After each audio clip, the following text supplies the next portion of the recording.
வணக்கம் மக்களே, சற்றுமுன் கிடைத்த தகவல் ஒன்றை பார்க்க போகிறோம். எடப்பாடி பழனிசாமி முதுகில் குத்தி விட்டார். பிரேமலதா விஜயகாந்த் திடீர் தகவல்.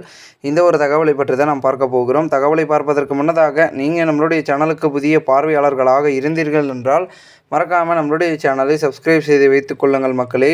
அதிமுக பொதுச் செயலாளர் எடப்பாடி பழனிசாமி மீது நம்பிக்கை வைத்து கூட்டணி அமைத்ததாகவும், ஆனால் அவர் முதுகில் குத்தி விட்டதாகவும் வாக்குச்சாவடி முகவர்கள் கூட்டத்தில் தேமுதிக பொதுச் செயலாளர் பிரேமலதா விமர்சித்ததாக தகவல்கள் வெளியாகியுள்ளது. சென்னையில் நடந்த வாக்குச்சாவடி முகவர்கள் கூட்டத்தில் பேசிய பிரேமலதா விஜயகாந்த், எம்ஜிஆர், ஜெயலலிதா காலத்தில் கூட்டணி குறித்து ஒப்பந்தத்தில் தேதி குறிப்பிட்டு கையெழுத்திடுவதில்லை.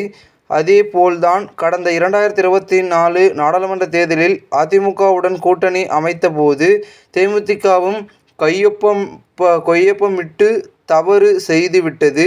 அதனால்தான் நாம் ஏமாந்து விட்டோம் என்றார். மேலும் தேமுதிகவுக்கு உறுதியளிக்கப்பட்ட தொகுதிகள் மற்றும் ஆதரவு வழங்கப்படவில்லை என்றும், இதனால் தேமுதிக தொண்டர்கள் ஏமாற்றப்பட்டனர் என்றும், முதல்வராக இருந்தவர் கொடுத்த வாக்குறுதியை நிறைவேற்றுவார் என நம்பியதாகவும், ஆனால் அவர் முதுகில் குத்திவிட்டார். மாநிலங்களவை உறுப்பினர் சீட்டு தருவதாக கூறி எழுதி கொடுத்தது உண்மைதான்.